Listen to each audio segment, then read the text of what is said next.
Hey, all right. Looks like we're up and running. We're going to do some game design today. We're converting Dungeons and Dragons 5th edition into the color magic paradigm for Magic the Gathering. We've done a ton of work on this in the past. Right now we're doing subclass updates for, we'll work on the Barbarian today. And we'll see how far we get, and then we'll go in and touch in on the fighter. So give me a moment here to check my signal, make sure that I'm coming through clear. I'm gonna do some quick media posts, and then we'll get to work here for a couple hours. So hold on tight. Checking the signal here. Hold on tight. It sounds like I'm coming through loud and clear, so I'm gonna drop this down. There's a low chance that I might have to suddenly drop from stream if something, there's some sickness going on in my family, and it may need my attention. But with God's grace, everything will stay relaxed, and there won't be any need for concern. So, wishing the best to my love, and we'll just make things happen here. So, I'm doing some social media posts here real fast, so give me a second to click those things into place. In the meantime, allow me to amuse you with my origin story. My name is Phil Kearney. Hey, I create role-playing games, I illustrate them, I publish them online. And I've been creating content on Dungeons and Dragons for since 2018. I've been a DM since 1987, and I've been a freelance illustrator since 1999, and a Magic the Gathering enthusiast since 1994. So, like I've talked about before, when they started creating Magic the Gathering settings in D&D. A lot of us kind of expected them to flesh out the color mana system for spellcasting, and when that didn't happen, that's what inspired me to start creating content on the DMsGuild, because we could now officially blend Magic the Gathering into Dungeons and Dragons, and we've all been waiting for that since basically year 2000. So I've been blessed to be the guy that kind of led the charge on that, and I still continue to develop books and mechanics for MTG and D&D. Let me fix my screen here real quick just to summarize. If you click here in the description down below, here is the color mana system that's already on the DMsGuild using the 2014 rules. We're currently going through the process of updating the books to the 2024 rules. And here's a bunch of other books that I've made. They all have free previews, so you can read them cover to cover. Think if they're cool, pick them up. Social media stuff here, Discord channel, blah, blah, blah, playlists from previous episodes.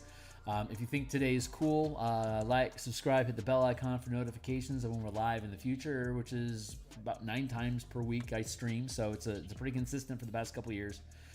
The Marshall Powers playtest document that you're utilizing today, if you click that, it'll open up a Google Doc. It'll be read-only for you here now, but it's like all the other stuff that I make on the DMsGuild, it will eventually be, once it's online here on the DMsGuild. Shazam! Thank you. It'll be 100% free preview. Like here's the color mana spell point variant rules of the revised color mana spell list. This is a quick crash course in how the color mana system works, the 5 colors, white, blue, black, red, green. Some of the general terms like aspects and mechanics, like stuff that's generally related with each color. And there's a lot more to it than this, but this is just like a handful of different ideas that each color represents. Here's the different types of damage that are generally associated with each color type. BPS is non-colored; it doesn't have a color. So if you take these descriptions of what each color generally represents and blend it with the type of damage that each color is generally associated with, you end up creating the color mana list. Although cantrips don't require any mana, they still have an identity, just like a red dragon. Breathing fire has a very red color identity to it. Just like a poisonous asp would have like a very green or black identity to it. So poison is black, and like black widows, spiders and scorpions tend to be blackish, while like snakes and frogs tend to be green. They're both poisonous, so black and green thus become, like, poison is generally devoted to black and green magic. So take those ideas, pull them together. It's 1 point per level of spell casting. So a first level spell costs 1 mana. A 9th level spell costs 9 mana. Thunderous Smite is thunder damage. Thunder Wave, thunder damage. Unseen Servant is like blue magic. Thunder Wave, blue, red, and green. We can see up here. Thunder is generally blue, red, and green. So those things tie together. The most iconic would be, like, say, let's make it easy. Let's go with Burning Hands, for instance. That's a first level spell. It's fire. It's devoted to red. Red is fire. It costs 1 point of mana. If you're just describing your magic system, like just narrating it without having any hard mechanics that go into it, then as long as you got a point of mana, you can cast Burning Hands, just like you could with any other spell point system. If you're having an opaque, solid magic system, then that 1 point of mana would have to be devoted to red mana if you were going to cast Burning Hands. If you only have 1 point left and that 1 point is green, then any white, blue, black, and red spells that you might have are unavailable to you right now. But like, say, create or destroy water. Blue is generally associated with water, while green is generally associated with elements and nature in general. So if you have a point that's either blue or green, you can cast create or destroy water. There you go. Cure Wounds, both white and green, are generally associated with healing. So if you have 1 point of mana, if it's either white or green, you can cast Cure Wounds. If you needed to cast Cure Wounds at 3rd level, you just need 1 point devoted to the color of the spell, and the other 2 points can be whatever you want. And so, like, for example, Fireball, another iconic spell. Fireball is a red spell. It's 3 mana. 1 point needs to be red. The other 2 points can be whatever you want. That's strict magic. And whenever you finish a short or long rest, you can change the color of any mana in your mana pool. So if you need green mana, you don't have any, but you have 5 points. Take a short rest, and you can convert however many of those 5 points of mana as you want to be green to be able to cast your green spells. You can spend downtime in research to convert spells into the color that you want. It's a great way to add downtime to your campaign and a way to eat up characters' resources, or to create connections like inside your guild, like in the case of Ravnica or Strixhaven, to be able to get access to libraries and archives to be able to do that work, maybe for free if you have a high enough renown or enough credits in Strixhaven.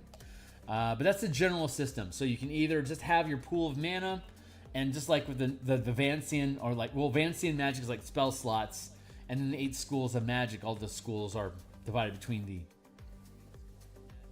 8 schools. So if you're just using a soft magic system, then as long as you have the mana, you can cast a spell. Just describe the spell as being cast the color that you want. But if you want to have a strict magic system, then it would be you have to have the correct color for the spell that you want to cast. You could have a semi-solid system where you can only cast spells that are the color that you are devoted to, like Rakdos, for instance, is black and red. So if a Rakdos character wanted to cast spells, the mana wouldn't matter, but it has to be either a black or a red spell, otherwise you can't cast it, regardless of what your class is. And so that would incentivize you to have downtime to research these spells so that they're black and red. But you don't have to specifically have mana devoted to black or red. That's just narrative. So those are your 3 gears, where you can cast any spell that you want, just like you normally can in D&D 5e, and you just say what color it is because that's the color you're casting in because of role-playing reasons or description. A semi-solid system would be you can use your mana any way that you want, but you have to have access. But your character would need to be devoted to the colors that you're casting to cast those spells. So if you're red and black, you can cast red and black spells. And then the strict magic system is not only must your spell be devoted to the colors you have access to, you have to have enough mana of the color that you need to cast it. So those are the basic rules of how color mana system works. And then from there, it's just cool game design ideas. So we're going to work on game design ideas, building the the martial classes. Here in the martial power system, we developed the channeling magic system. It's inspired by Book of Nine Swords from 3rd edition. The biggest problem with the color mana system is that only spellcasters have spell points. So the martial classes get screwed out of that.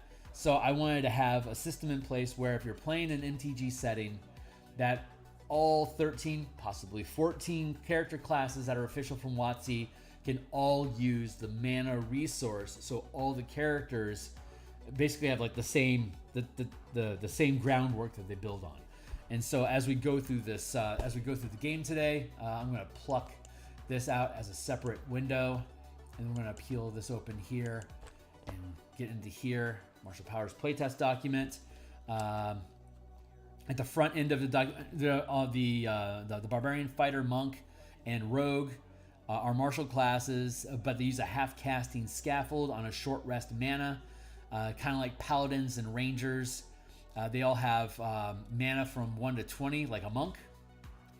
And then, again, the level of a spell or the rank of power that you're channeling. First is 1 point, 5th is 5 points, 1, 2, 3, 4, 5 is 1, 2, 3, 4, 5 points of mana.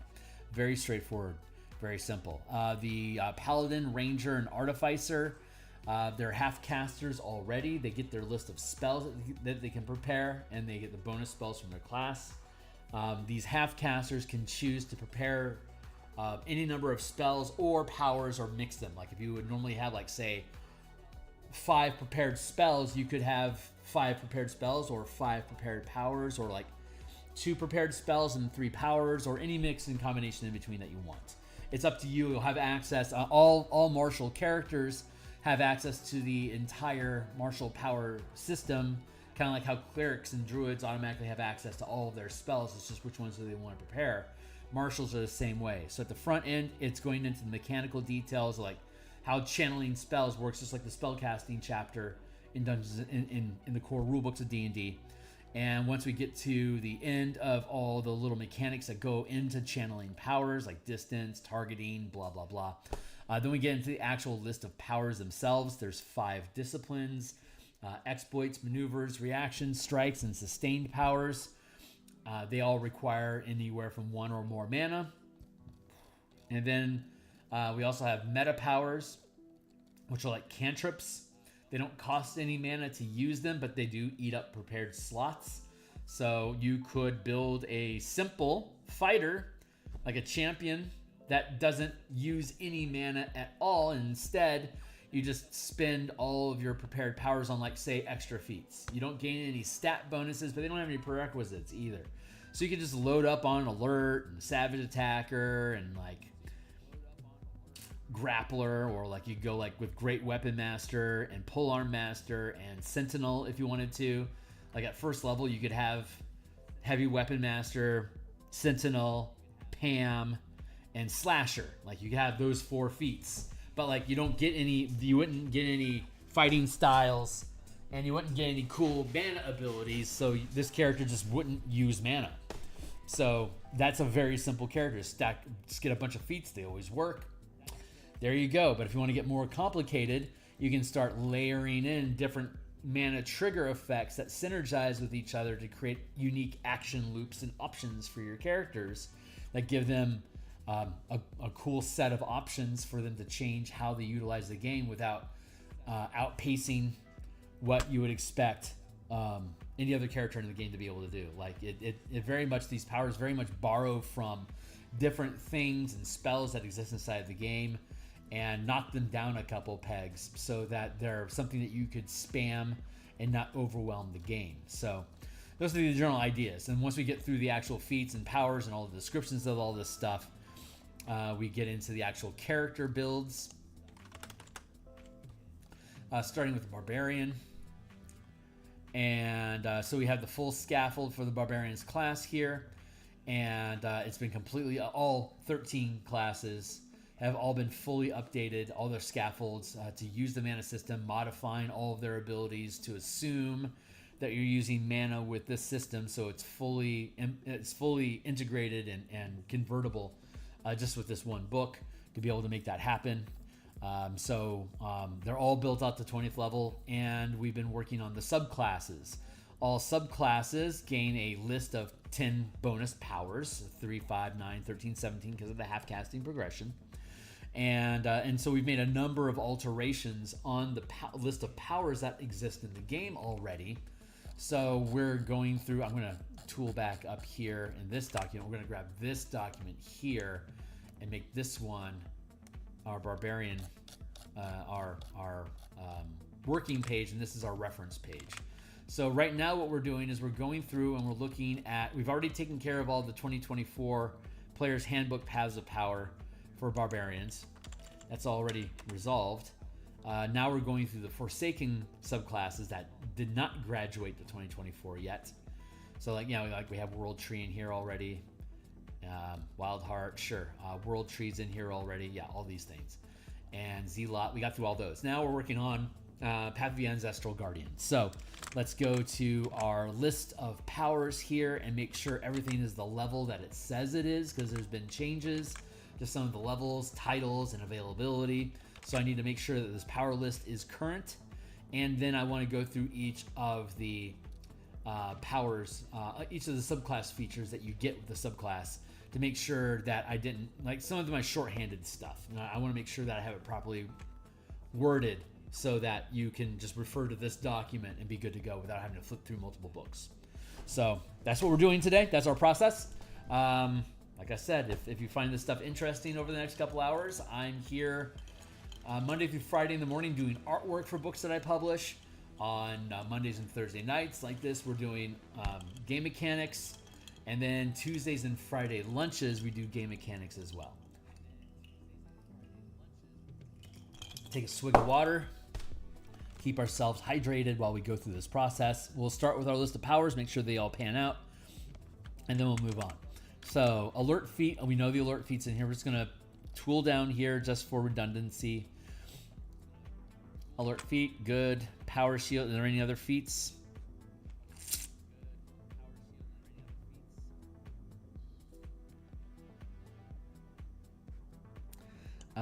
We can't do that anymore.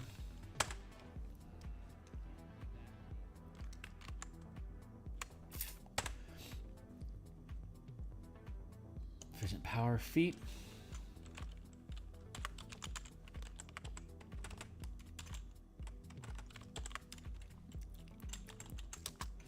There.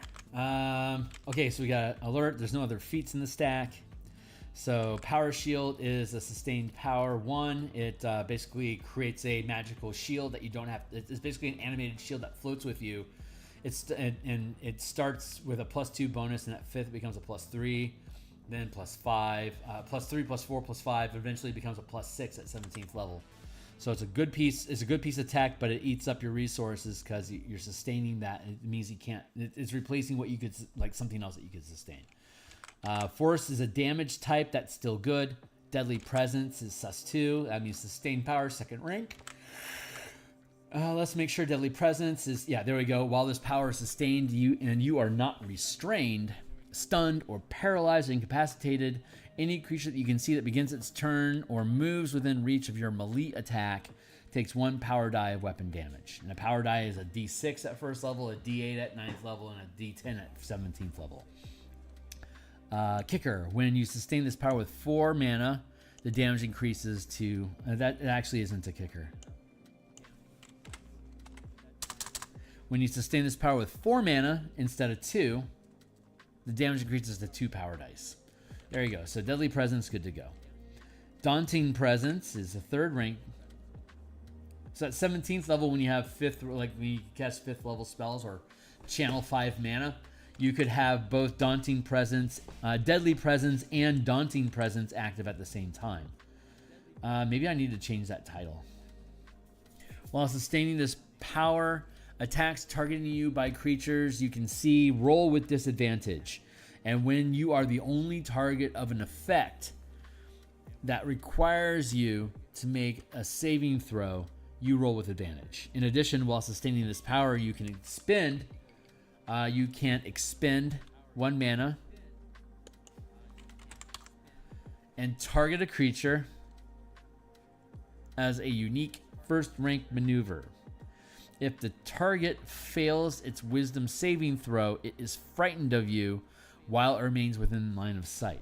The creature can make an additional save at the end of its turn to end the frightened condition. Daunting Presence, Deadly. I feel like I'm going to change the name of the Deadly Presence.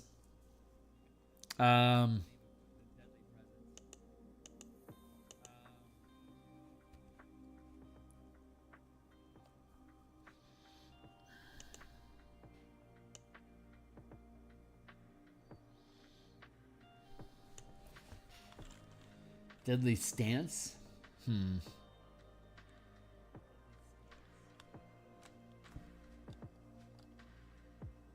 I like Daunting Presence. That just sounds good. Deadly Stance, that sounds okay. Deadly Posture, that's not quite right.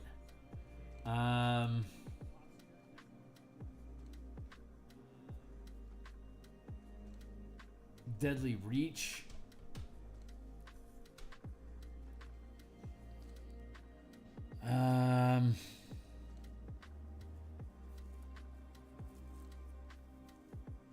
Yeah, we'll just leave it. We'll leave it for now. Deadly and Daunting, I'm concerned that'll be confusing titles. We can fix them in the future. Defense Barrier, Reaction 2. I think Defense Barrier is still a second rank reaction. Let's go check this out.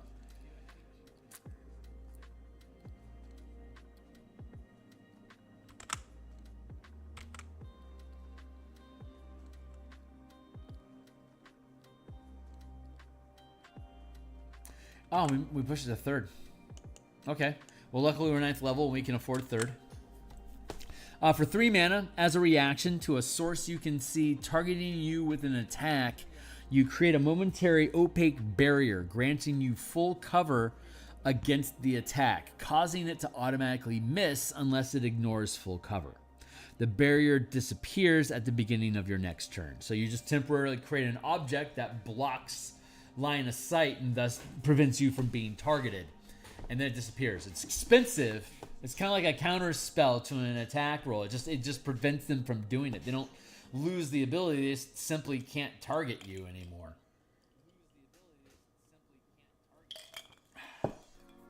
I love that one. Banishing Strike is 4th ranked strike. That's still, I know that's valid. Banishing Strike, your weapon can deal force damage and increases damage by 1 power die per mana channeled, which is going to be at least 4.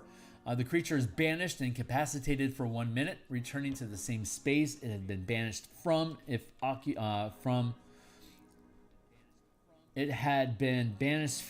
unoccupied, otherwise returning to the next closest space that can support its weight, unless it was flying. The creature makes a charisma saving throw at the end of each of its turns, ending the effect early if successful. What else you got? Banishing Strike, Rite of Revival, 4th rank reaction. As a reaction to when you would drop, when you drop to 0 hit points but don't die outright, you remain conscious and instead roll a number of power dice equal to the mana channeled, which is 4, and gaining a number of hit points equal to the total rolled up to your maximum hit point total.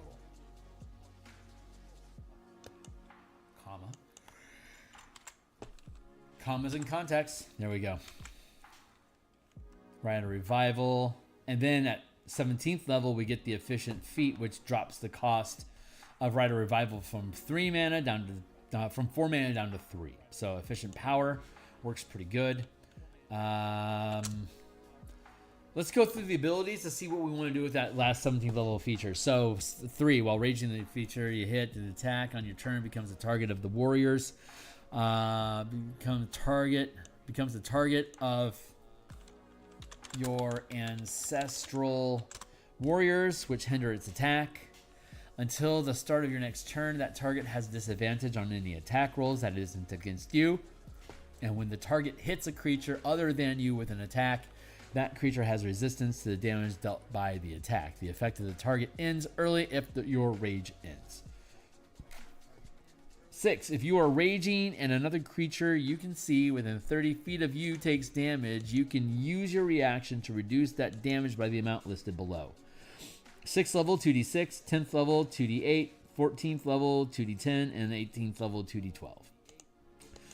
Level 10, Consult the Spirits. You can cast the Augury and Clairvoyance spells without expending mana using your Channeling Ability modifier for these spells. Which in your Channeling Ability modifier can be either Strength, Constitution, or Charisma, depending on whether you want a single class or multi-class and what kind of ability you have. You have flexibility in what your spell casting ability score is, essentially. So you can multi-class into like a Barbarian Warlock or Barbarian Sorcerer and stay focused on Charisma. Augury. Alternatively, you can expend mana to regain a use of either spell. Augury, 2 mana. Clairvoyance, 3 mana. So I can use it. You can cast these spells without expending mana using your channeling ability. And after you cast either spell this way, you can't use this feature at all. So if you cast Augury, you can use 2 mana to get a use of Augury back. If you want to get a use of Clairvoyance back, you can spend 3 mana. And then Vengeful Ancestors. When you use your Spirit Shield to reduce the damage, Spirit Shield. When you use Spirit Shield to reduce the damage of an attack, the attacker takes an amount of force damage equal to the damage that your Spirit Shield prevents. Which, like, 14th level is going to be 2d10 or 2d12. And that leaves a power open. So we have like this reflective attack sort of thing going on. You know what? Honestly, Hexproof sounds pretty good. Yeah, I like that. Hexproof. Reaction 4. Hexproof. As a reaction to when a creature you can see uses the magic action or it casts a spell that targets only you, you are unaffected by it, wasting the action. Any mana spent on the wasted action is regained. So magic action or casts a spell to when a creature you can see uses the magic action. So like the defense barrier blocks attack rolls against you. The Hexproof prevents you being targeted by like save or death effects, like Phantasmal Killer, for instance. You could use Hexproof against Phantasmal Killer. They wouldn't be able to actually target you with that spell. And that means that basically the Path of the Ancestral Guardian is green light. It's good to go. So let's kick past that. Let's go into the battle. Again, we've done all these before. We're just updating stuff to make sure we're compliant and that all the information that we need is actually present and accurate. So Path of the Battle Rager. It's kind of a quick tour of this stuff. So if you're hanging out with me and you got any questions, you're welcome to drop down in the chat. But I am prioritizing going through these mechanics to make sure everything is sitting pretty. So bonus power. When you choose a subclass at level 3 and at the levels listed below, you gain additional powers. Piercer. I think Grappling Strike is still first rank strike. Your weapon damage. Actually, instead, let's go with Mastery. The Grappler. Grappling Mastery. So let's go down to Masteries. The Grapple. So when you're using a melee weapon, when you hit with a melee weapon, the target makes a strength or dexterity saving throw. If they fail the check, they're grappled. And then you can't use the weapon that you're grappling with to make attacks until the grapple ends. Restraining hold.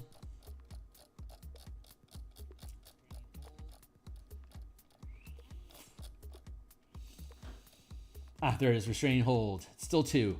Melee only. When you grapple a target, it becomes restrained instead and takes 1 power die of damage at the end of each of your turns until the grapple ends. So while they're grappled, they'll take damage each turn. And when you trigger this, like if you use the grappler feat, if you use the grapple mastery, it's like you hit them and then you grapple them, and then so you did that for free because it's just a mastery ability.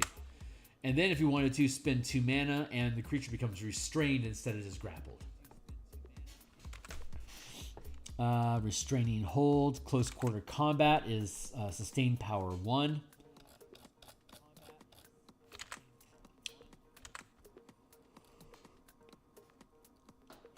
While this power is sustained, you gain the grapple mastery and can attempt to escape a grapple.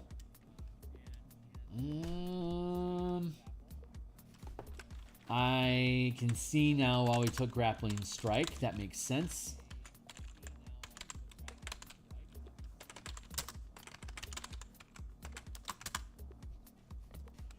You know what? Let's flip that. The Barbarian doesn't have a lot they need to sustain at first level. Or third in this instance, I guess, right? So, close quarter combat. While the power is sustained, you gain the grapple mastery and can attempt to escape a grapple instead of making an attack. And you can use... And you can use an attack to attempt escaping a grapple.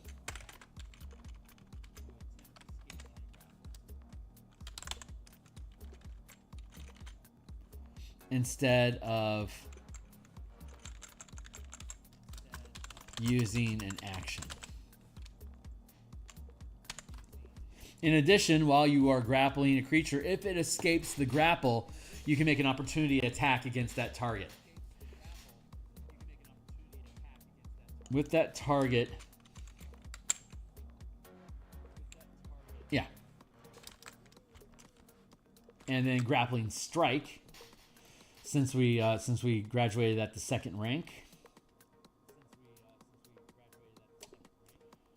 Grappling strike, melee attack only. Your weapon damage increases by 1 power die per mana channeled, and you can grapple a creature one size larger than you with that weapon.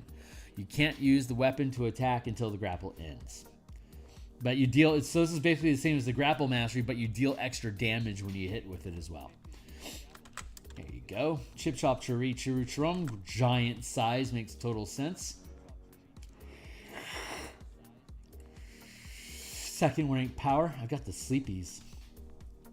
While this power is sustained with 2 mana, you can increase your size to large along with the equipment you carry. While this power is sustained with 4 mana, your size increases instead to huge. You can't use second rank powers until 5th level. You can't use 4 ranks. You can't use 4 mana at a time until you're 13th. So at 5th level, you can be size large. At 13th level, you can be size huge. The table below summarizes the changes in size and other benefits in changing size. Summarizes the benefits.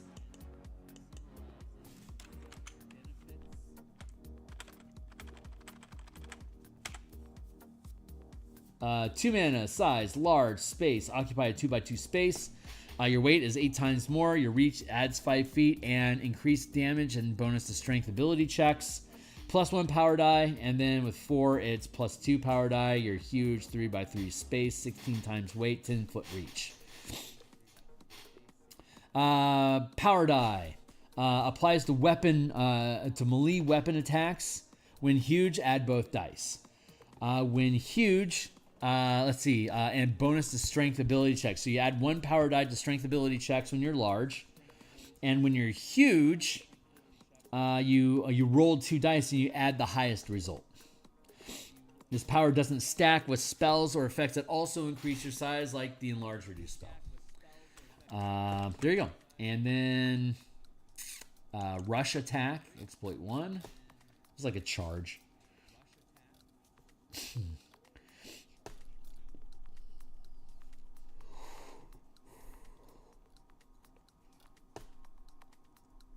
It's an exploit because it modifies activities. You can channel this as part of a move action. So while you're moving, you can spend 1 mana to use rush attack. When you move at least 10 feet during your turn, the first attack you make before your next roll is rolled with advantage, and you can roll 1 power die per mana spent this way, adding the highest result to your attack roll. This could be combined with the charger feat to add extra damage if you wanted to. It stacks. It stacks with feats. Deadly Presence we looked at already. Empowered Synergy.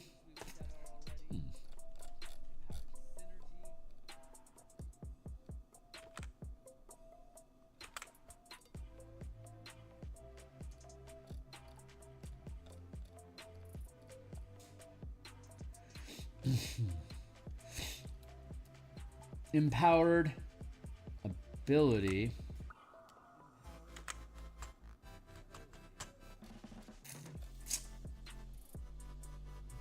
Hold on. Oh, it's an exploit now. That's right. Let's go down to exploits. Empowered synergy. There it is. Oh, yeah, we had it listed as exploit. Thank you. When you channel a maneuver or a sustained power, you can make a weapon attack with advantage as part of channeling that maneuver, but it's going to cost you 2 mana to do it. The attack can be made at the beginning, end, or during the maneuver.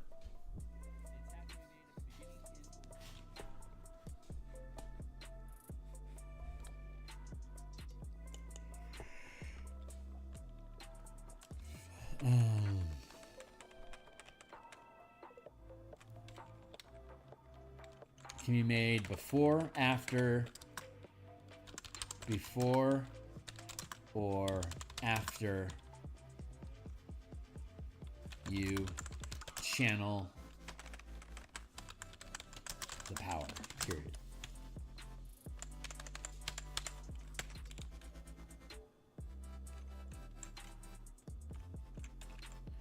Can be made before, after, or during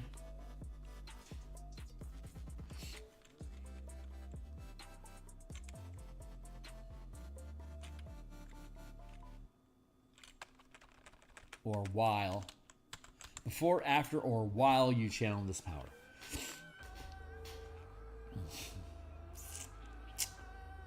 Efficient power, giant growth, that drops the cost by 1. Efficient power, restraining. Oh, wait. I can't do giant growth because giant growth is a sustained power and we no longer allow efficient feats. Restraining hold is an exploit, so we can drop the cost to 1. And then Battle Rager, huh? What's some cool shit we can do with that? Let's look at the abilities and then assess what power would make sense at 17th level to add, or if we're going to shuffle stuff around. You are considered unarmed. You are considered to be unarmored while raging battle while wearing Battle Rager armor, and you add your max rank gained as a barbarian to your armor class while wearing it. The spike weapon, spiked armor. Spiked armor is a rare type of light armor empowered by dwarven magic that consists of a leather coat and leggings covered with spikes that are usually made of metal.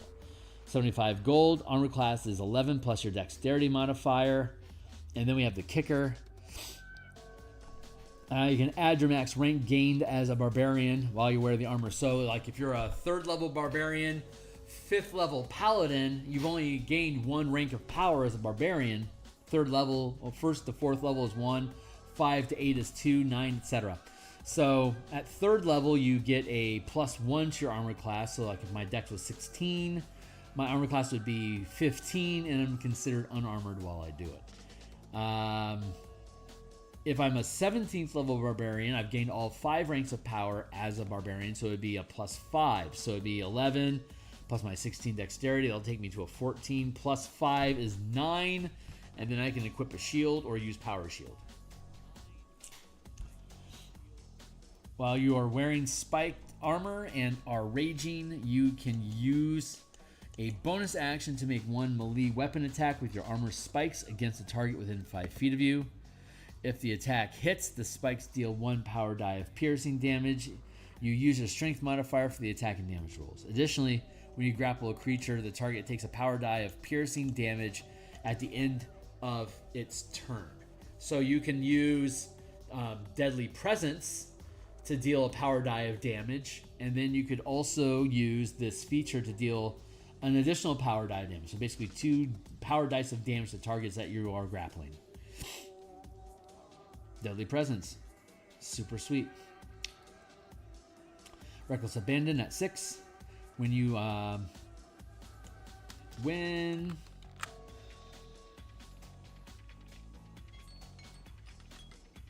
you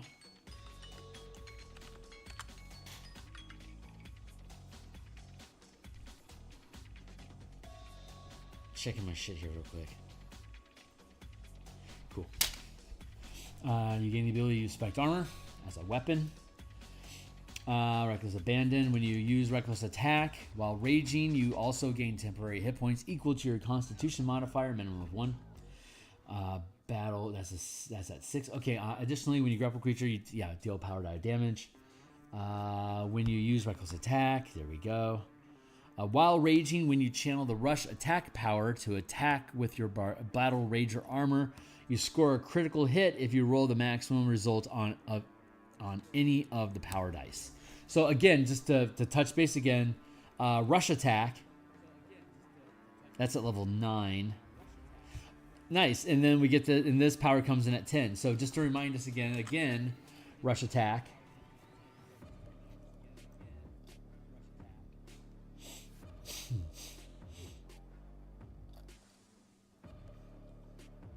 Where'd you go? Rush attack. It's an exploit, so while you're moving, you can channel this exploit as part of your move action, and when you move at least 10 feet during your turn, the first attack you make before your next turn is rolled with advantage, and you can roll 1 power die per mana spent this way, adding the highest result to your attack roll. So it's only it's a first rank power, so I only have to spend 1 mana, but I could spend up to 5 on it if I wanted to. And if I spent 5, like at 17th level, my power die becomes a D10, so I'd roll 5 10-sided dice and keep the highest result. And I would add that to my attack roll, and I roll with advantage, so I get to roll 20-sided die twice. And if I hit, then I can use, grappling strike and stuff like that and start, cheese grating my opponent. And so if I roll say at 10th level, I'm going to roll a D8. So say I put 3 D8 into my rush attack. If I hit with an 8, if I roll an 8 on my rush attack, then that attack becomes a crit because I rolled an 8 on an 8-sided die. It becomes more difficult to crit at higher levels because it becomes a D10 instead of a D8. It actually becomes more difficult. It's less likely to crit, but I can roll more dice, and I can roll them more often for free at higher levels. I get more mana. I can generate mana for free by expending action economy, and at higher levels I get more mana for action economy than I do at lower levels. So although a D10 is less likely to crit than a D8, I'm able to roll more 10-sided dice than I would be able to roll 8 of a comparable level. So 5 10-sided dice versus 3 8-sided dice, you decide.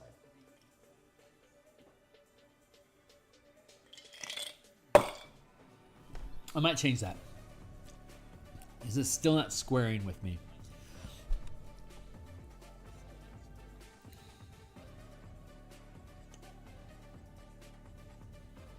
Yeah, if you roll a 19 or 20 on the attack roll.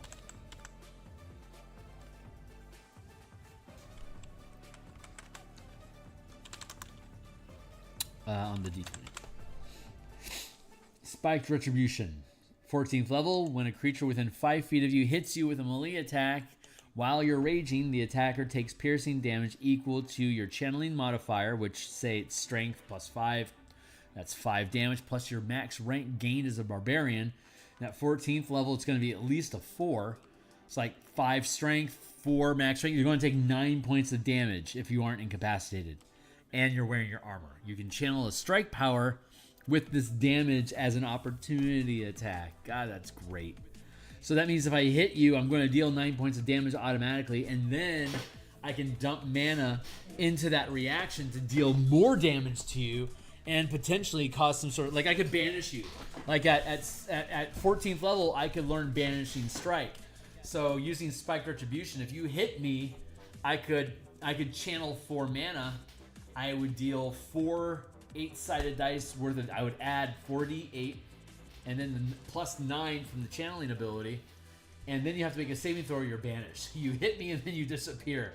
It's like Rick and Morty. It's like, you touch me, you're gonna die. There's nothing after this, and they touch them, they just drop dead without a sound or anything. It's called a deterrent. So we're missing an ability. We need to fill one in.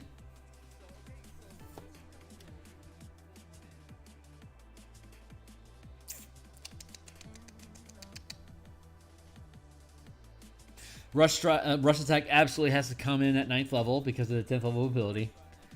I like Deadly Presence. Empowered Synergy.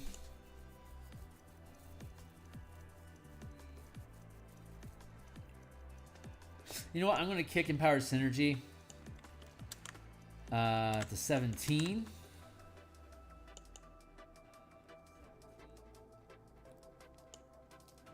I'm going to take Giant Growth to 13.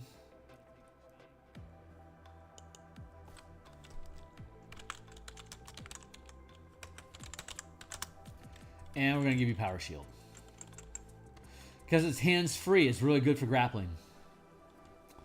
There you go. Alright, I'm good with these things. Yeah, I'm good with these things. You can take Pyro Shield anytime you want. You just get it for free here. So, sus 1. As in first rank sustained power. There, cool. Battle Rager is done. Yeah, this is going pretty easy.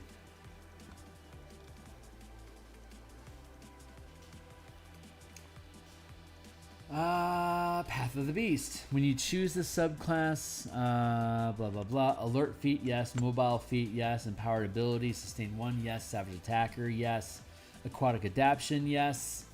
Allied assault. I think that's 2nd rank maneuver. Hold on, let's go look.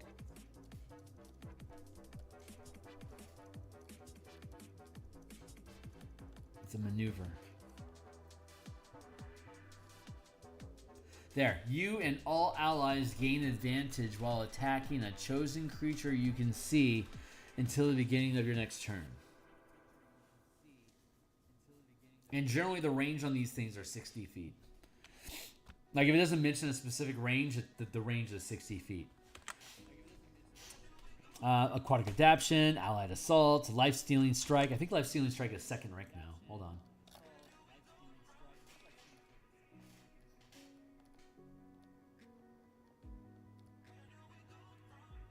Yeah. Life-stealing strike. Your weapon can deal necrotic or radiant damage and increases damage by 1 power die per mana channeled. In addition, so like all of your damage can be like your attack roll, any damage that you deal, it can be radiant or necrotic. Take your pick, and then you'll roll extra dice on top of it, at least 2 because it's 2nd rank.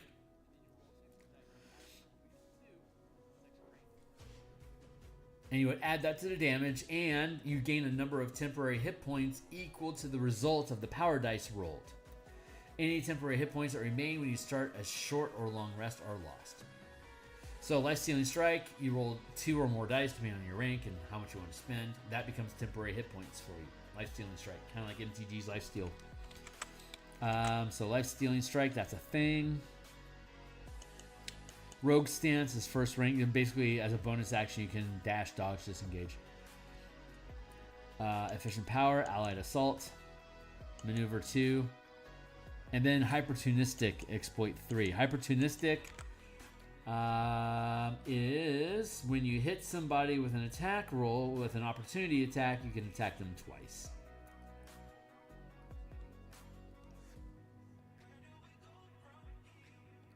Where'd you go?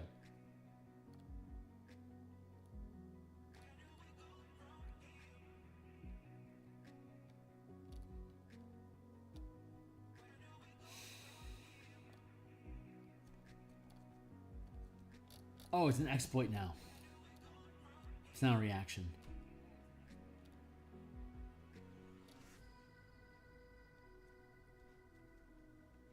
Oh, it's 3rd rank. When you make an opportunity attack, you can make a 2nd attack against the same target. Yeah, exploit 3. Yeah, that's right. Okay, cool. Form of the Beast. When you enter your rage, you can transform, revealing the bestial power within you. You gain the benefits of the lycanthropy, sustained power at no cost.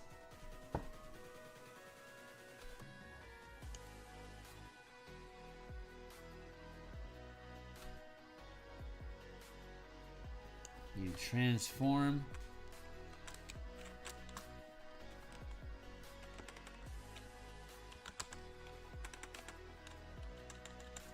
When you enter your rage, you gain the benefits of lycanthropy, sustained power at no cost, and it only ends when you choose to dismiss the power. It's dispelled or you die. Sustaining the lycanthropy power this way does not count towards the maximum number of powers you can sustain while raging.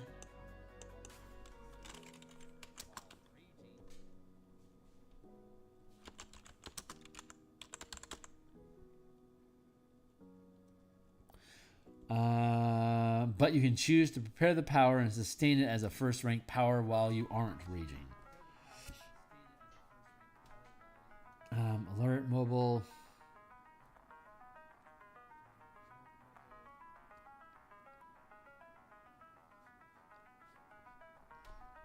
Yeah. Let's look at it real quick. Lycanthropy.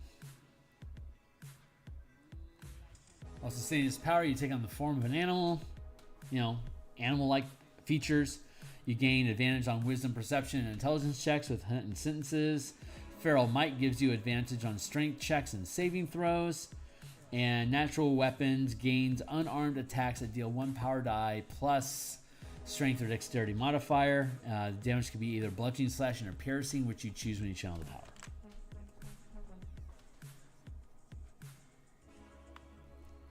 The natural weapon you choose while channeling the lycanthropy power gains the following additional benefits. Bite.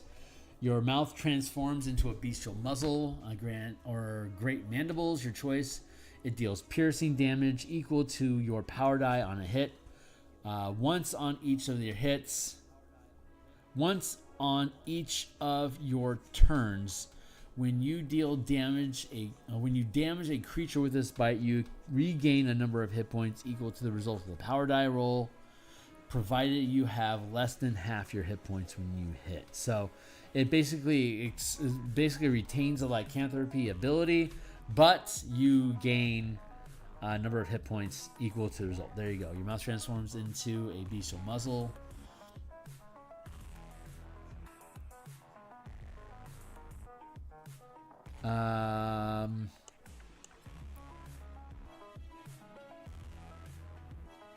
Let's see. Once on each of your turns, when you damage a creature with a bite, you regain a number of hit points. Yeah, I'll go with that. Claws. Each of your hands transforms into a claw, which you can use as a weapon if it's empty. It deals slashing damage equal to your power die on a hit, and you can also make a claw attack as a bonus action. Tail, you grow a thick lashing tail. It deals bludgeoning damage equal to your power die on a hit, and has the reaction and has the reach property. If a creature you can see within 10 feet of you hits you with an attack roll, you can use your reaction to swipe your tail and roll a power die, applying a bonus to your armor class equal to the number rolled, potentially causing the attack to miss you. This is considered an opportunity attack. This would not be considered an opportunity attack.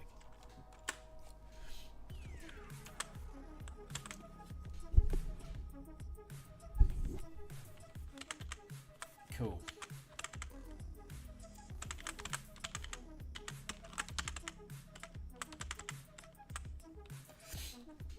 Bestial Soul. Natural weapons on your form deal force damage. In addition, as a bonus action, which can be part of activating Rage, you can alter your form to help you adapt to your surroundings. Choose one of the following options, which lasts until you finish your next short or long rest. Climbing, you gain a climbing speed equal to your walking speed, and you can climb difficult surfaces, including upside down on a ceiling, without needing to make an ability check. Jumping, when you jump, you can make a strength athletics check and extend your jump by a number of feet equal to the check's total. Jesus, you can make this special check only once per turn. When you jump, you can make a strength athletics check and extend your jump by a number of feet equal to the check's total. So if I roll a 23, I just added 23 feet to my jump. Whew. Swimming, you gain a swimming speed equal to your walking speed, and you can breathe underwater. You can choose again when you finish a short or long rest, or when you expend 2 mana using another ability.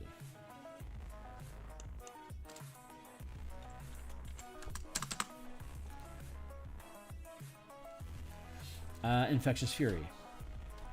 When you hit a creature with your natural weapons while you are raging, the beast within you can curse your target with Rabid Fury. The target must succeed a wisdom saving throw. Must succeed against you or suffer one of... I don't need to have all that jobbledy up because we know what a saving throw is. Or suffer because it's your channeling ability modifier plus 8 plus your proficiency bonus. We know this already. It's how 5e works, so I don't need to add in all that word. Target must use its reaction to make a melee attack against another creature of your choice that you can see. Roll a number of power dice equal to your max rank gained as a barbarian as a strike effect. Roll a number of power dice equal to your max rank gained as a barbarian as a strike effect. The target takes psychic damage equal to the result of the roll.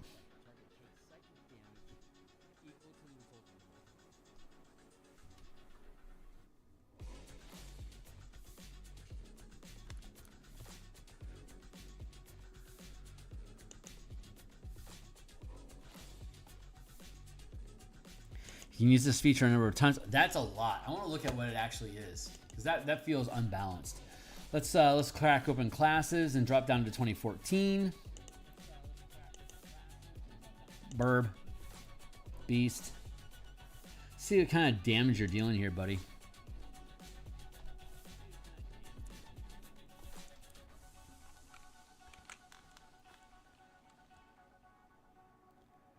Roll a number of power dice.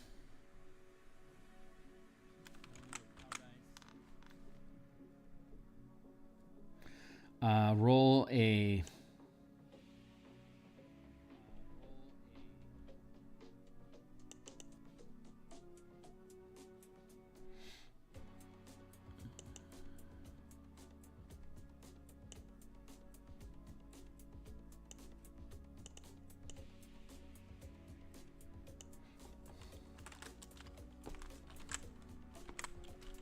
the target takes 2 power dice of psychic damage. There we go.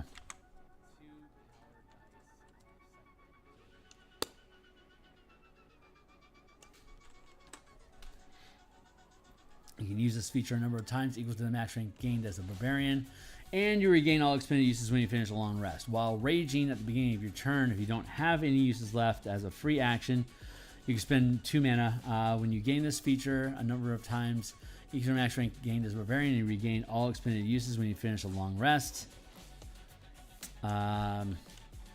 You can rest, and you can expend 2 mana to regain 1 use. No action required. Good. And finally is Call of the Hunt. So 10, 4, 16, 23, 72. I'm going to part of the whole.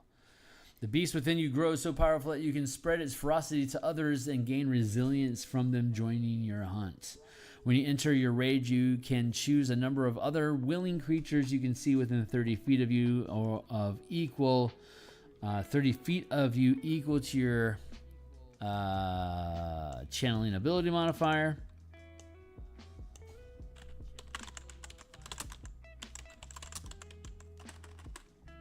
Minimum of 1. You gain 5 temporary hit points for each creature that accepts this feature. Until the rage ends, the chosen creature can each use the following benefits once on each of their turns. When the creature hits a target with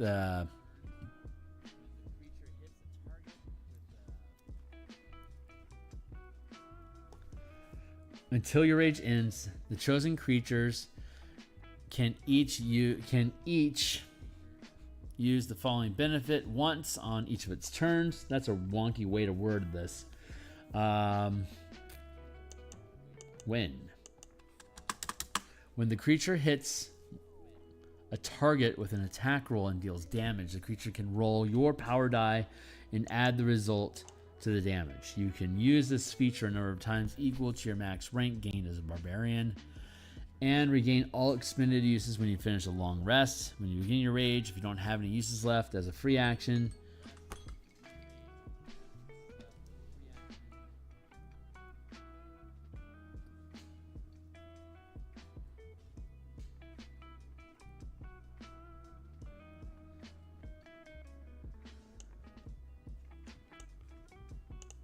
Max rank.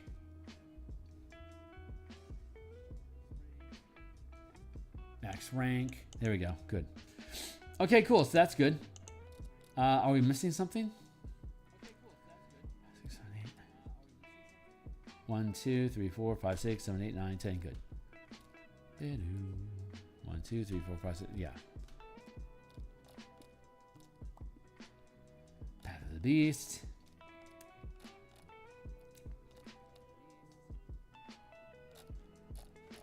All right. There's a lot of these things, dude.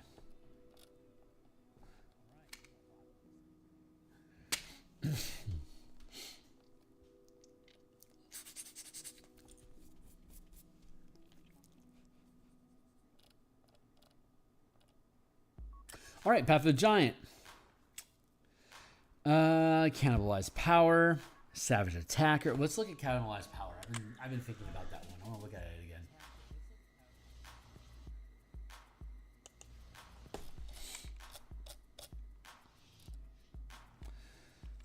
When you roll power dice while channeling a power, you can replace any number of power dice with your hit dice instead. Doing so spends the hit dice in addition to the mana. You regain a number of hit points equal to the result of the hit dice roll, even if the result is not used. Doing so spends the hit dice in addition to the mana.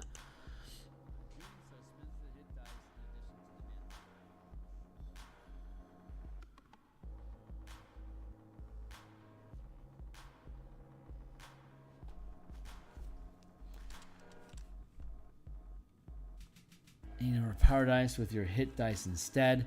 Doing so spends the hit dice instead in addition to the mana.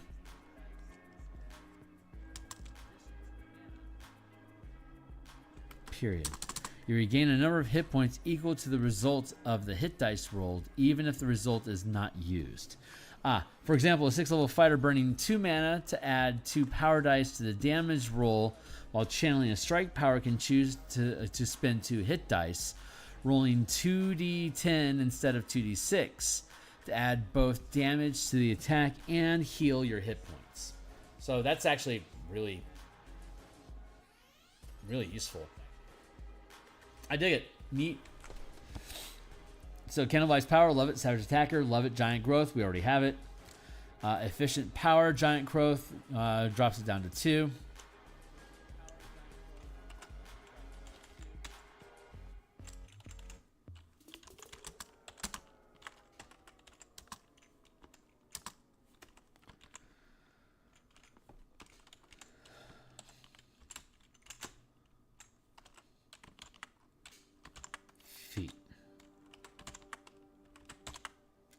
Thundering Strike is 1 mana. Close Quarter Combat, 1 sustained. Empowered Abilities, 1 sustained. Shunt, 1 maneuver. Adaptive Resistance is sustained 1 or more. And then Resilient Save. That's an exploit. Let's go look at it real quick because we haven't talked about that one yet. Reaction, Resilient Save, 3rd.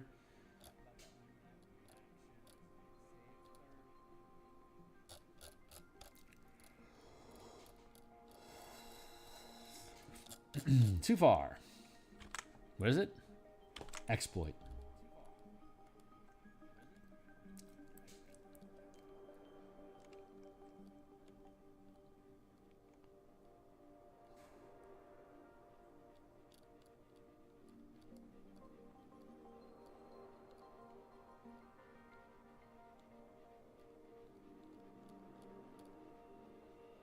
There it is. Exploit? Yeah. When you make a saving throw to reduce damage, if the save succeeds, you take no damage, or half if you fail. You decide to channel this power after you roll the save, but before you know if you succeeded. So it basically becomes like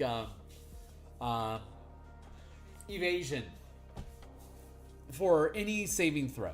So it's just going to cost you 3 mana and it triggers. I need to get more water, so I'm going to be right back.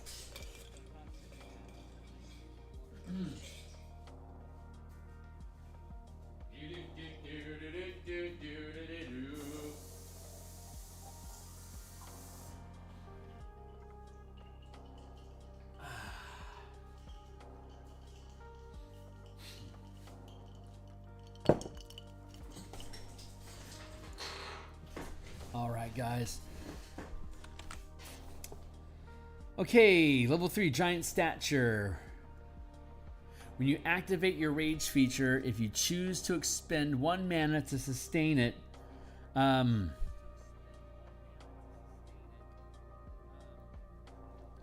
you activate your Rage feature, if you choose to expend 1 mana,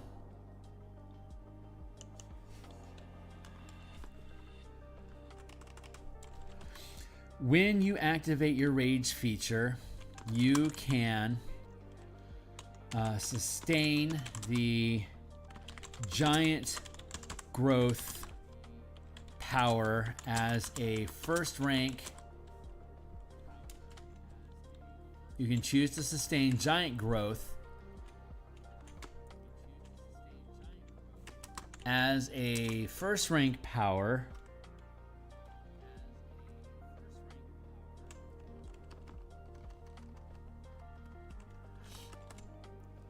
instead of second to increase your size to large. You cannot channel giant growth if you are not raging until 5th level when you gain giant growth as a bonus power. Channeling this power costs 2 mana as normal while not raging. Level 6, Elemental Cleaver. Your bond with the elemental might of giants and their ilk grows, and you learn to infuse weapons with primordial energy. When you enter your rage, you can infuse any weapon that you are holding with one of the following damage types: acid, cold, fire, thunder, lightning. While you wield the infused weapon during your rage, you can choose to change the weapon's damage type to the chosen type when it hits. In addition, any melee weapons you wield gain the thrown property with a normal range of 20 feet and a long range of 60 feet. If you throw the weapon, it reappears in your hand the instant after it hits or misses a target. The infused weapon's benefits are suppressed while a creature other than you wield it. While raging and holding the infused weapon, you can use a bonus action to change the infused weapon's current damage type to a different one from the above. Nope, we don't need that because we can choose what type of damage when it hits. That's a redundant statement, so let's get rid of that. Mighty Impel. As a bonus action while raging, you can choose one medium or smaller creature within your reach to move it to an unoccupied space you can see within 30 feet of yourself. An unwilling creature must succeed on a strength saving throw to avoid the effect. If, at the end of the movement, the thrown creature isn't on a surface or a liquid that can support it, the creature falls, taking damage as normal and landing prone as a bonus action. So a bonus action, you can throw somebody 30 feet, which means you could deal up to 3d6 falling damage if that's appropriate. Medium or smaller creature.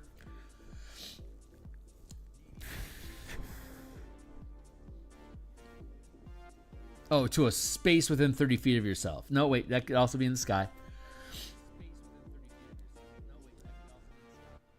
And it's a saving throw to avoid the effect. So it's either 3d6 and they move 30 feet or none. If at the end of the movement the thrown creature isn't on a surface or liquid that can support it, the creature falls, taking damage as normal and landing prone.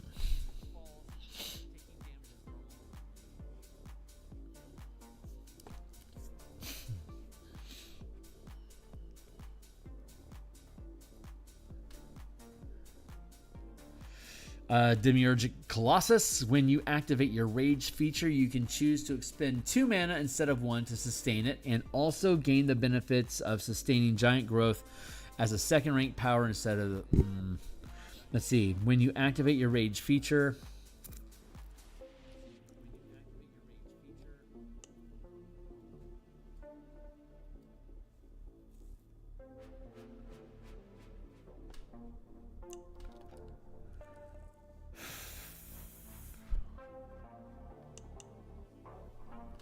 Demiurge, Mighty Impel is large instead of just medium. When you activate your rage feature, if you choose to expend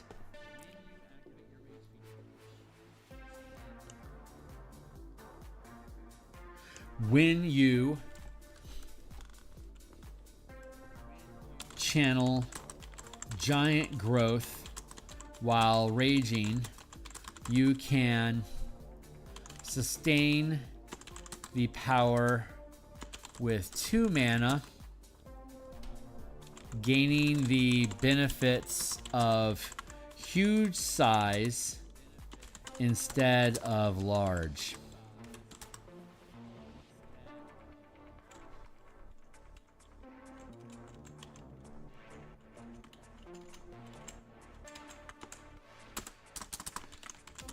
Doing so, let's see, huge size still costs 4 mana.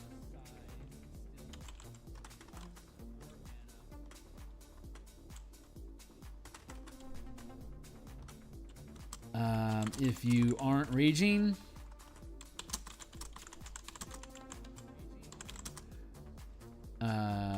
huge size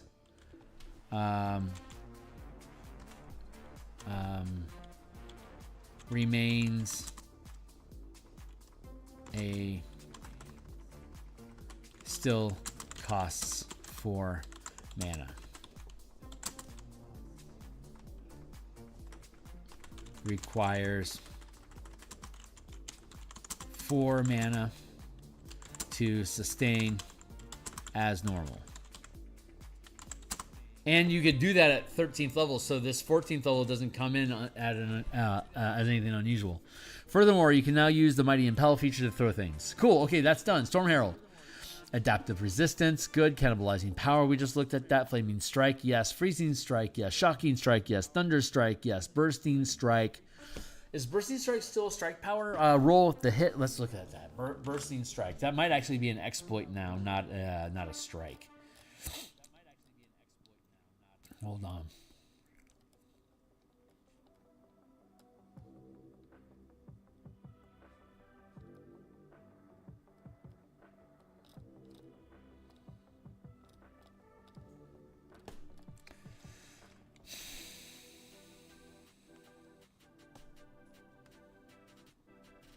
Bursting strike 3. Yep, still a strike. Your weapon deals 1 power die of additional damage per mana channeled, and any number of creatures you choose within 10 feet of the target also takes damage equal to the result of the power dice rolled. Nice AoE. That's particularly sweet on a paladin, because a paladin can overclock their strikes by expending their bonus action on top of the mana that they use to channel a strike. When you use your bonus action at 9th level, when you get access to that, you get 2 free points of mana.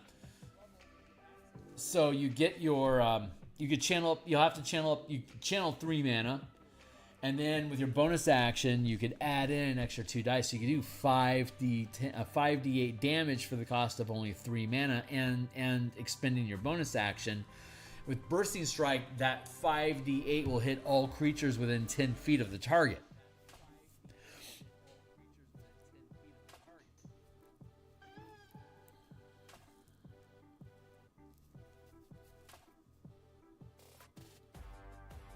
Choose within a 10-foot emanation of the target. Within a 10-foot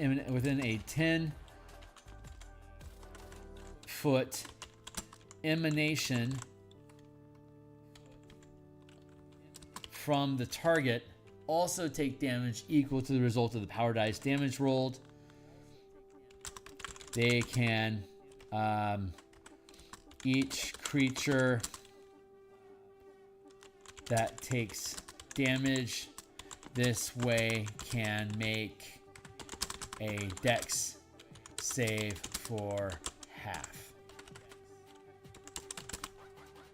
There, that makes sense now. I like that. Bursting Strike is good. Roll up the hit, reaction 2. Let's go look at it.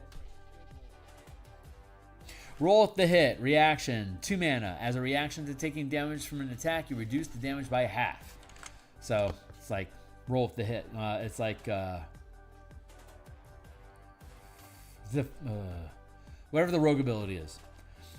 Indestructible and Rider Revival. Reaction, Rider Revival. When you drop to 0 hit points but don't die, you remain conscious and roll a number of power dice equal to the mana channeled, at least 4. Regaining a number of hit points equal to the total rolled up to your maximum hit point total. And then Indestructible, 4th rank sustained power. And that is Indestructible. While sustaining this power, you gain resistance to all damage, and attacks can't score critical hits. In addition, as a reaction to taking damage, you can dismiss this power. Yeah, you can dismiss this power.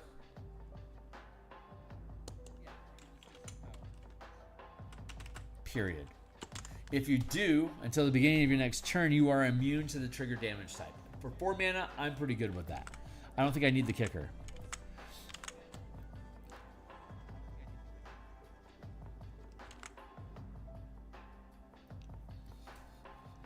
Storm Aura. While raging, your enemy direction.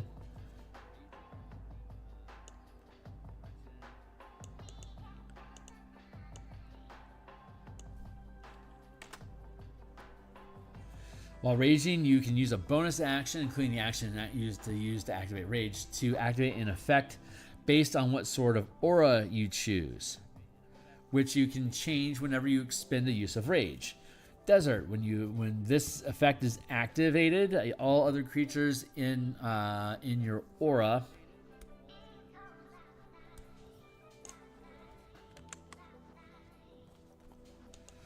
while raging, you emanate a magical aura. A magical aura extending 10 feet from you in every direction. You can use a bonus action when creatures affected. All creatures in the aura take 2 take 2 power dice of fire damage each. The damage increases when you reach certain levels of the class, increasing to 3 at 6, 4 at 10, and 5 and 6 at 18. That seems a little excessive.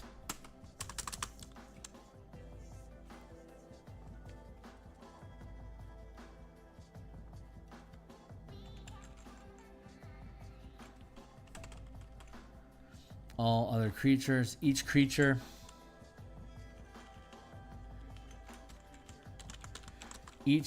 of your choice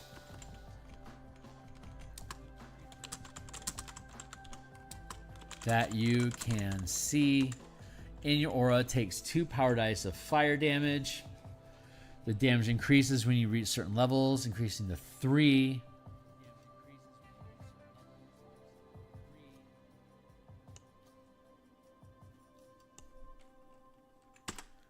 At 10th.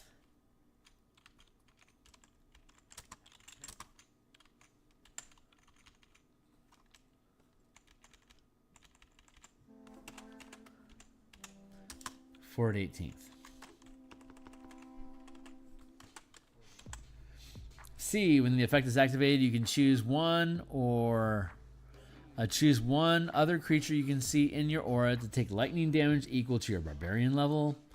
When this effect is activated, each creature of your choice in your aura gains 2 temporary hit points.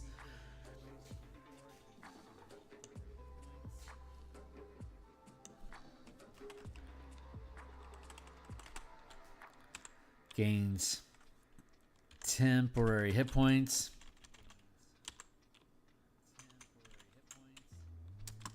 Equal to the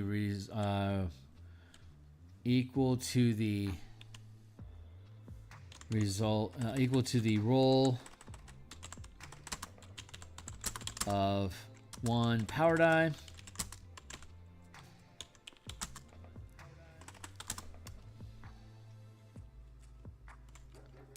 Increasing to 2 at 10th level and 3 at 18th. Check. Keep going because it's snowing. Okay, still good. What is it? 7:17? Yeah, we're doing great. How long have we been doing this? Like an hour or so? Hour and 20 minutes? Yeah, hour and 20 minutes. So far, so good. Tundra. When the effect is activated, each creature taking aura gains temporary hit points. Okay, level 6. Storm Soul. Your aura intensifies, providing the following benefits when activating the chosen aura. Hold on. Yeah.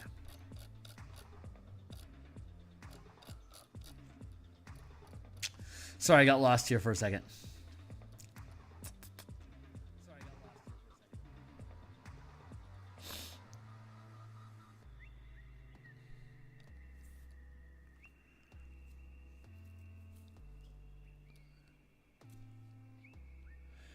There we are. Storm Soul. Your aura intensifies, providing the following benefits when activated in the chosen aura. Desert. You gain resistance to fire damage, and you don't suffer the effects of extreme heat, as described in the Dungeon Master's Guide. Moreover, as an action, you can touch a flammable object that isn't being worn or carried by anyone else set on fire.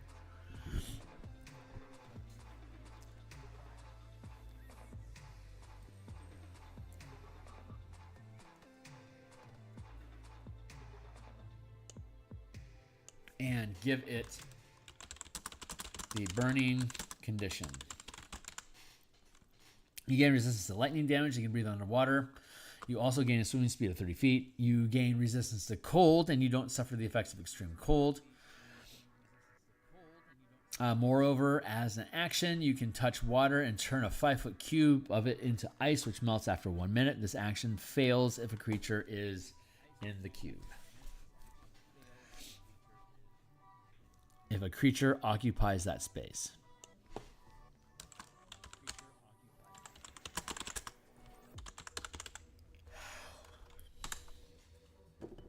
More water, son.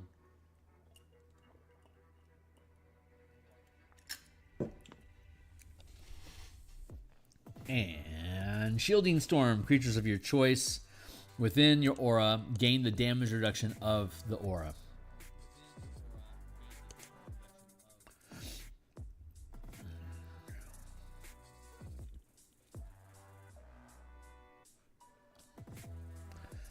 Creatures of your choice within the aura gain the damage reduction chosen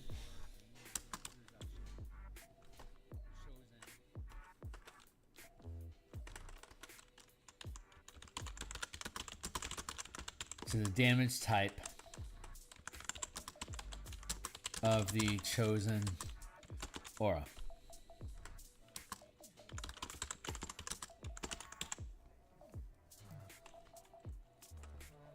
The current aura. Period. Raging Storm. Your aura gains additional features. Desert. Immediately after a creature in the aura hits you with an attack, you can use your reaction to force that creature to make a dexterity saving throw. On a failed save, the creature takes fire damage equal to half your barbarian level. When you hit a creature with an aura in your aura with an attack, you can use your reaction to force that creature to make a strength saving throw. On a failed save, the creature is knocked prone as if struck by a wave.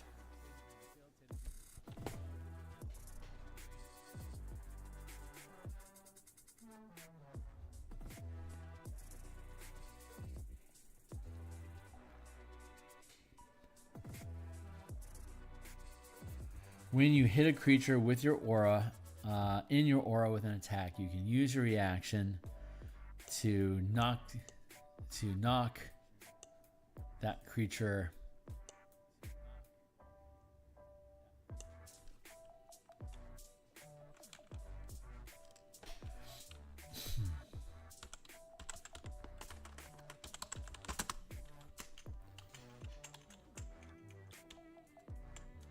prone.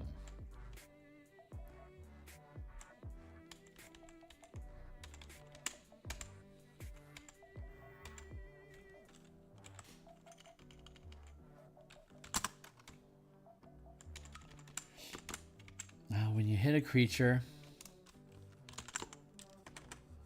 up to size huge in your aura, there you go.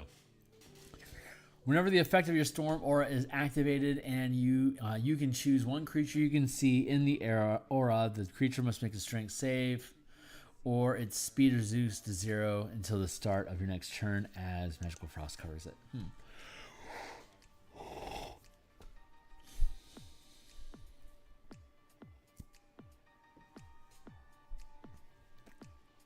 Okay. And then Path of the Wild Mage. So far I'm good with all this. Wild Magic Savage Attacker, Instant Skill, Adaptive Resistance, Power Shield, Auto Attunement. I think Auto Attunement is second rank.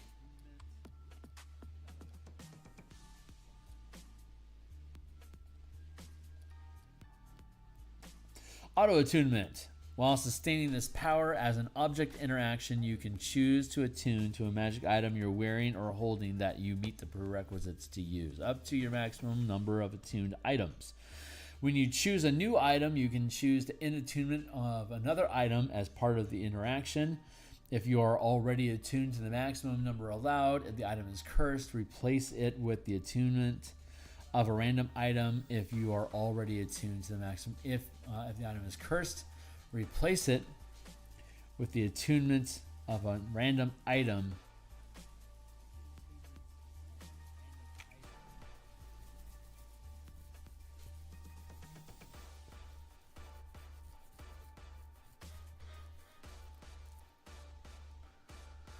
If an item you attune to this way is cursed,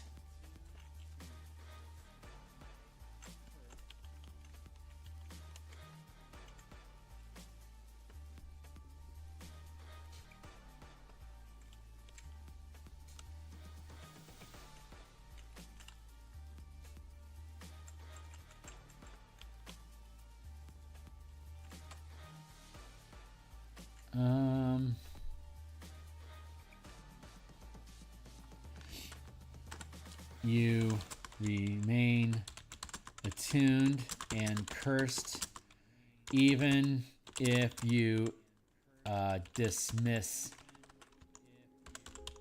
this power.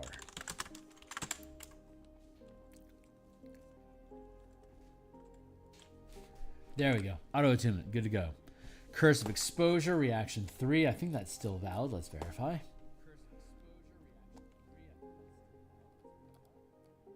Curse of Exposure.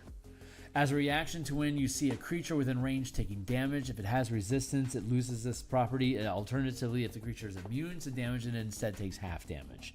This effect ends immediately after the creature takes damage.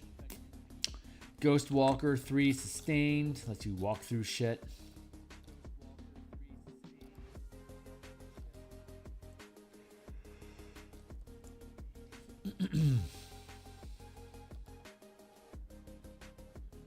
There we go. 3. Ghost Walker. While sustaining this power, you become incorporeal as a translucent image of yourself, gaining resistance to BPS.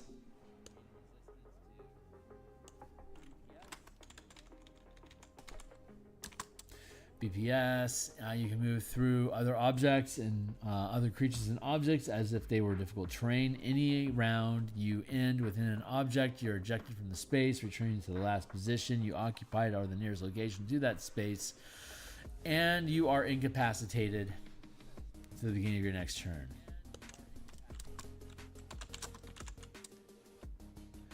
You cannot touch objects or creatures, and you cannot be heard while incorporeal this way, but attacks that deal force damage are unaffected.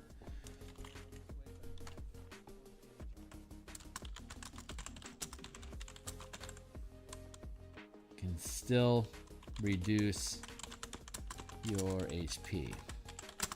In addition, while sustaining this power, you can channel 2 mana as an exploit to become ethereal until the beginning of your next turn. Kicker.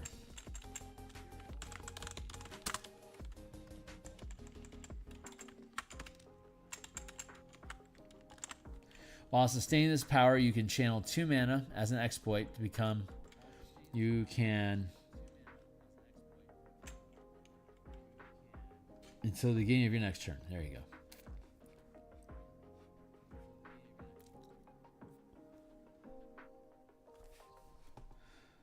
Mind Sense.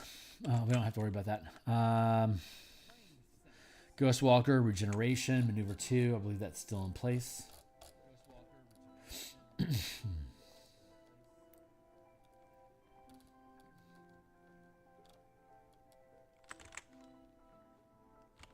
Regeneration. Regen 2. When you channel this maneuver, you and one additional creature you can see within range can spend a number of hit dice up to your max rank to regain a number of hit points equal to the amount rolled. And then you got kicker effects. Remove blindness, deafened, and poison for 1 point, and for 3 points, in addition to the 2 points that you spend to set it up. You can remove a curse. You can resolve ability depletion. You can restore maximum hit points if reduced, and you can get rid of exhaustion. 1 degree. Telekinetic Bubble, Master of Fate, those are all good. Magic Awareness. As a magic action, you know the location of any spell or magic item within 60 feet of you that isn't behind total cover until the end of your next turn. When you sense a spell, you learn which color of magic it is devoted to. Wild Surge. You enter your rage, roll a power die, and compare the result to the list of the wild magic table to determine the effect. The magical effect produced. At any time while raging, you can expend 1 mana to roll and replace the current effect. Rage costs 2 mana. You get a whole bunch of them for free, but if you want more, you can spend 2 mana. You can also expend mana. You can also expend uses of rage to gain 2 mana. So Wild Surge, there's 12 options. There's 10 options. And they become more fabulous as you gain higher levels because you start with a D6, and then you get a D8, and then you end with a D10, or possibly more depending on how you're rolling. Now, what class are you using?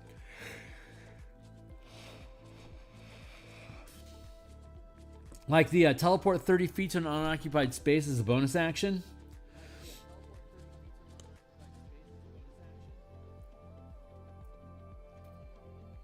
This effect again. You don't get that until you can roll a 9, which you can't do until you can roll a D10, which you can't do until 17th level. So it's a way of limiting what options you have at lower levels to not be too mobile before your time. Bolster Magic. You can harness your wild magic to bolster yourself or a companion. As an action, you can touch one creature, which can be yourself, and confer one of the following benefits of your choice to that creature. So while raging, the creature gains a power die at the beginning of their turn, which can be used when making an attack roll or an ability check, adding the number rolled to the result.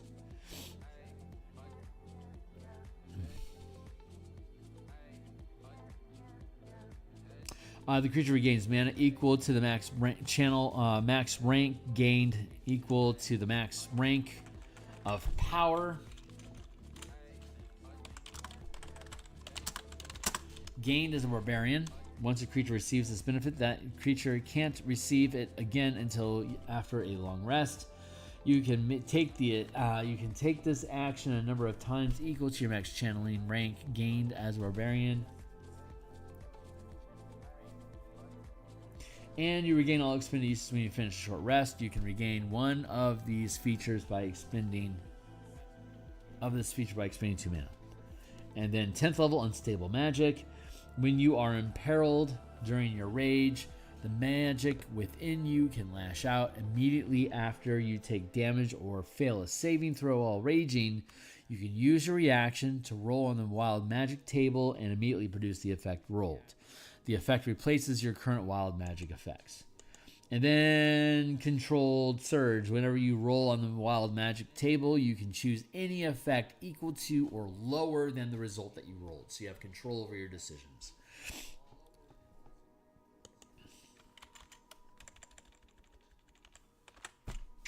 And that concludes the Barbarian.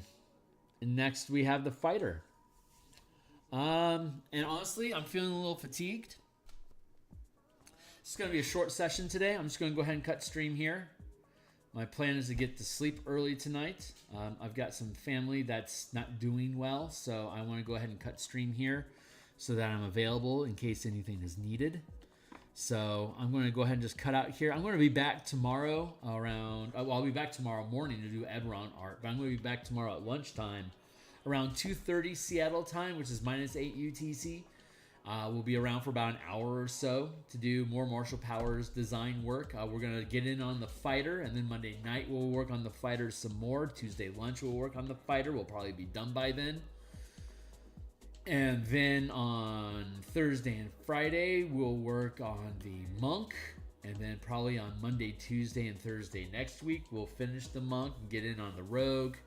So probably over the next 3 weeks, and then we'll get into Ranger, the Paladin, and then we'll look at the Artificer again to make sure.